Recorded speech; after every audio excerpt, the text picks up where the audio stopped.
اس کی تلافی کی جائے، کسی کی حق تلفی ہو گئی ہے اس کا ازالہ کیا جائے، اور اسی طرح کوئی معاملات ہیں تو ان کو نپٹا کے اور معاملات کو درست کر کے، گھر بچے ہیں تو ان کو نصیحت وغیرہ کی جائے تاکہ وہ اس کے بعد نماز کا خیال کریں اور دینی احکامات کے مطابق زندگی بسر کرنے کی کوشش کریں۔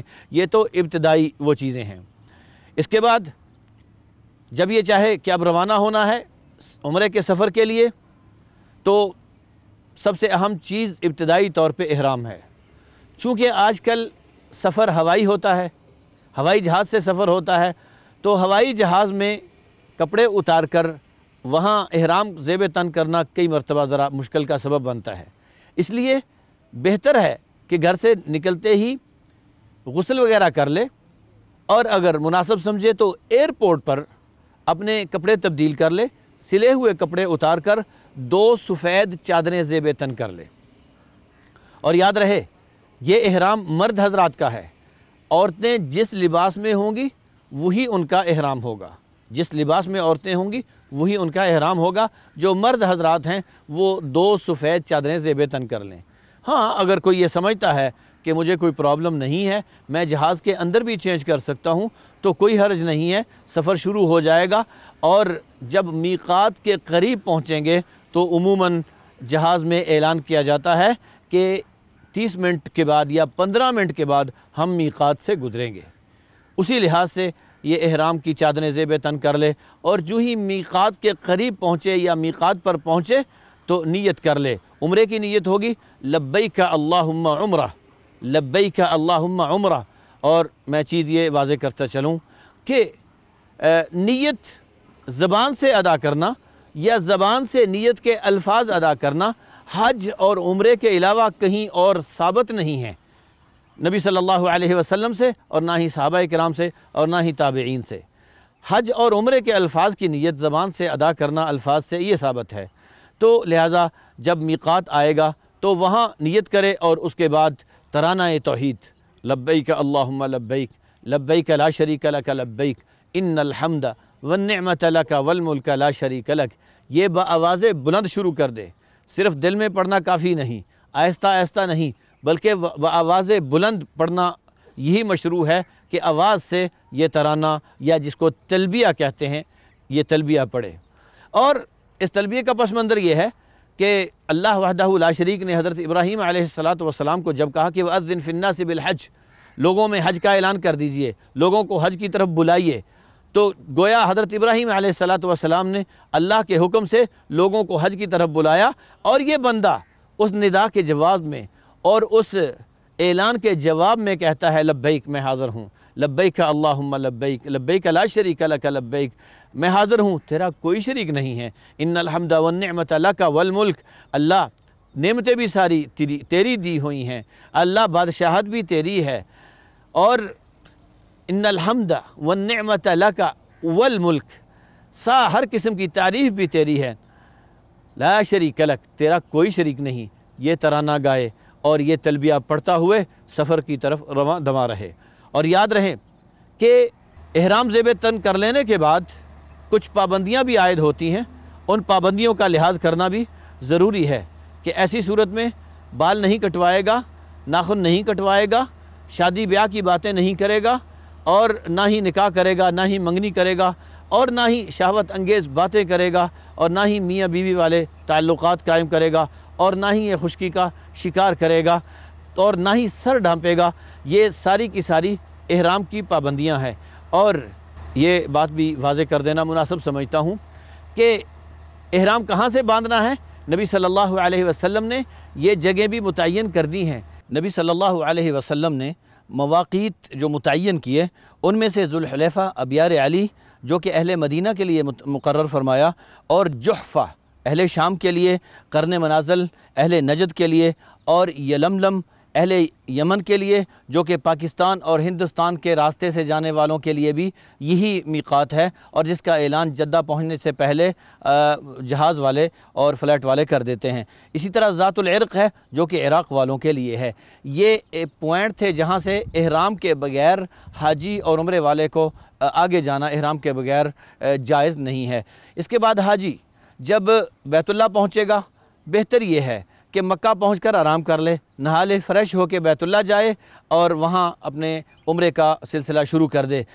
تاہم جب وہ بیت اللہ پہنچے گا تو سب سے پہلے مسجد میں داخل ہونے کی دعا، مسجد میں داخل ہونے کا وہی طریقہ جو عام طریقہ ہے اور وہی دعا پڑھنے کے بعد حجر اسود کے برابر سے اپنا طواف شروع کرے گا۔ مطاف میں جاتے دیکھے کہ جہاں حجر اسود ہے وہاں سے بسم اللہ اللہ اکبر کہہ کر دور سے، اگر جگہ ہے، رش نہیں ہے تو حجر اسود کے پاس جائے، بوسہ دے، وہاں سے پہلا چکر شروع کرے۔ رش ہے تو دور سے چلتے چلتے ہاتھ کھڑا کر کے بسم اللہ اللہ اکبر کہہ کے گزر جائے، کھڑا ہونے کی ضرورت نہیں۔ اور یہاں یاد رہے ناظرین کرام، طواف کے پہلے 3 چکروں میں رمل، ہلکا سا دوڑنے والا انداز اختیار کر کے تیز تیز چلنا، یہ رمل کہلاتا ہے۔ اور اسی طرح طواف میں اضطباء ہے۔ اضطباء کہتے ہیں کہ دایاں کندھا ننگا رکھ کر اور بایاں کندھا ڈھانپ کر، یہ بغل کے نیچے سے، دائیں بغل کے نیچے سے اوپر والی چادر کو گزار کر، جیسا کہ آپ دیکھ رہے ہیں۔ اسی طرح یہ چکر لگائے اور اس کا یہ چکر حجر اسود کے برابر آ کے ختم ہو جائے گا۔ اور اس سے بھی پہلے رکن یمانی کو اگر جگہ ہو تو ہاتھ لگا لے۔ رکن یمانی اور حجر اسود کے درمیان ربنا آتنا فی الدنیا حسنۃ وفی الآخرۃ حسنۃ وقنا عذاب النار دعا پڑھے، اور باقی سارے طواف میں 7 چکروں میں جہاں سے چاہے دعا کرتا رہے، جو چاہے ذکر اذکار کرتا رہے، چاہے قرآن پڑھتا رہے یا کوئی دعائیں پڑھتا رہے۔ اگر کوئی مسنون دعائیں یاد نہیں ہیں تو اپنی زبان سے اللہ تعالیٰ سے اپنی زبان میں مانگتا رہے۔ تو جب 7 چکروں سے فارغ ہو جائے گا، اس کے بعد 2 رکعت طواف کے نفل ہیں جو کہ مقام ابراہیم پر پڑھنے ہوتے ہیں، مقام ابراہیم کے پیچھے کھڑے ہو کے پڑھنے ہوتے ہیں۔ اگر رش نہیں ہے، مقام ابراہیم کے پیچھے جگہ خالی ہے تو تسلی سے وہاں کھڑے ہو اور 2 رکعت پڑھ لے۔ اگر وہاں نہیں، حرم میں جہاں بھی جگہ ملے 2 رکعت ادا کرے۔ ان 2 رکعت کا مسنون طریقہ یہ ہے کہ پہلی رکعت میں سورہ قل یا ایھا الکافرون پڑھے سورہ فاتحہ کے بعد، اور دوسری رکعت میں سورہ فاتحہ کے بعد سورہ اخلاص یعنی قل ھو اللہ پڑھے۔ 2 رکعتوں کے بعد فارغ ہونے کے بعد اگر اس کی طبیعت اجازت دیتی ہے اور یہ مستحسن ہے کہ وہاں بیٹھ کے کچھ دعا کرے، اور پھر ادھر سے ہی حجر اسود کی طرف سے ہی صفا کی طرف روانہ ہو جائے۔ اور روانہ ہوتے وقت راہداریوں کا لحاظ رکھے، لوگوں کی گردنوں کے اوپر سے پھلانگتے پھرنا اور لوگوں کے کندھوں کو پھلانگتے پھرنا لوگوں کو ایذا رسانی کا سبب بنتا ہے، اس سے اجتناب کرے۔ ان الصفا والمروۃ من شعائر اللہ، یہ پڑھے۔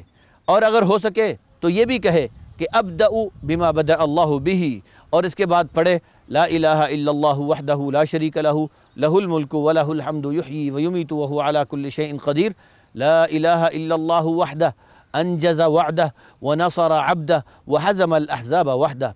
یہ پڑھنے کے بعد ہاتھ اٹھا کے قبلہ رخ کھڑا ہو کر جو من میں آتا ہے، جو جی میں آتا ہے دعائیں کرے، اپنے لیے، رشتہ داروں کے لیے، والدین کے لیے، فوت شدگان کے لیے، بیماروں کے لیے، اپنے ملک کے لیے، قوم کے لیے خوب دعائیں کرے، اور پھر مروہ کی طرف روانہ ہو جائے۔ صفا سے مروہ جاتے وقت عام چال میں چلنا ہے، لیکن صرف جہاں سبز لائٹیں جل رہی ہیں، جب اس پہلی لائٹ کے برابر پہنچے تو وہاں سے ذرا تیز چلنے کی سی حالت بنائے۔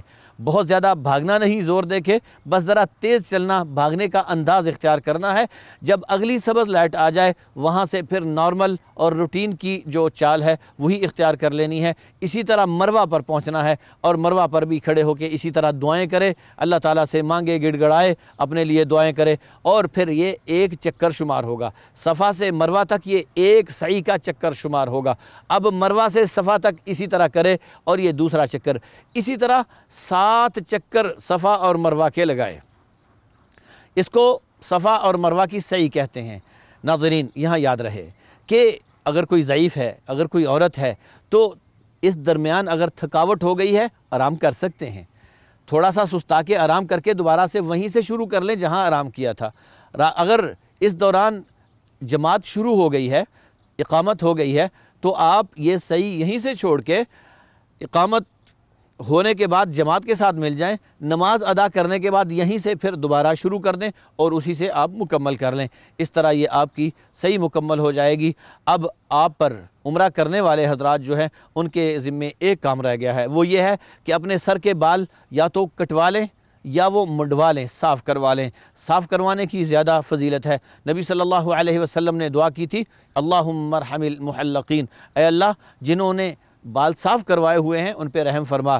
تو کسی نے یاد کروایا کہ والمقصرین، کہ جنہوں نے کٹنگ کروائی ہے، بال منڈوائے نہیں کٹوائے ہیں، ان پر بھی نبی صلی اللہ علیہ وسلم نے پھر فرمایا کہ اللہم ارحم المحلقین، کہ جنہوں نے حلق کروایا ہے اللہ ان پہ رحم فرما۔ اسی طرح تیسری مرتبہ بھی انہی کے لیے دعا کی، چوتھی مرتبہ پھر نبی صلی اللہ علیہ وسلم نے مقصرین کے لیے، یعنی جو کٹنگ کرواتے ہیں، جو اوپر سے کٹواتے ہیں، ان کے لیے دعا کی۔ یہاں یاد رہے کہ کچھ لوگ ایسے ہوتے ہیں جو مرد حضرات تھوڑے سے بال پکڑ کے ادھر سے کاٹ لیے، تھوڑے ادھر سے کاٹ لیے، تھوڑے سے اوپر سے کاٹ لیے، نہیں، بلکہ کٹنگ پوری کی پوری ہونی چاہیے۔ اگر کٹوانے ہیں تو پورے سر کے بال کٹنے چاہیے، یہ ٹھیک ہے، یہ مشروع ہے، اور تھوڑے سے کاٹ لینا یہ غیر مشروع بات ہے اور یہ ٹھیک نہیں ہے۔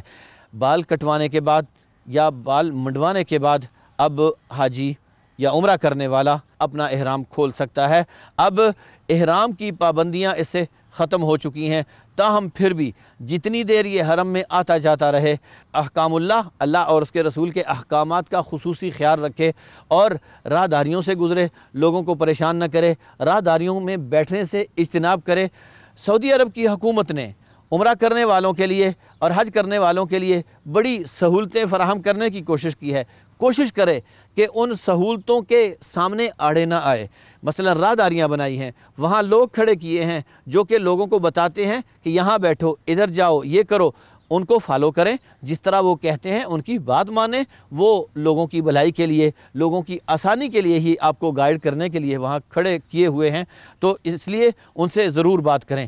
اگر وہاں کوئی ایسی صورت پیش آ گئی ہے، کسی عالم سے رجوع کرنے کی ضرورت پڑی ہے، تو حرم کے بعض جگہوں پر فری ٹیلی فون لگے ہوئے ہیں، ریسیور اٹھائیں اور وہاں نمبر ڈائل کریں، وہاں لکھا ہوا ہے، ساری تعلیمات لکھی ہوئی ہیں۔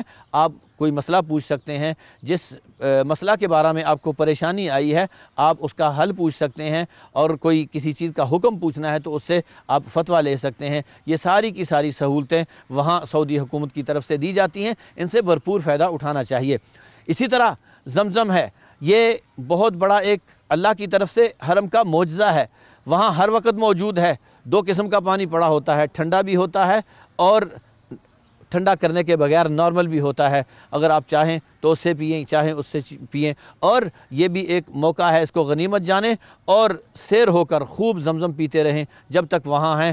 اور جب تک آپ وہاں رہائش پذیر ہیں مکہ مکرمہ میں، کوشش کریں زیادہ سے زیادہ طواف کریں، کیونکہ مسجد حرام کا جو تحیۃ المسجد ہے وہ 2 رکعت کی بجائے طواف ہے۔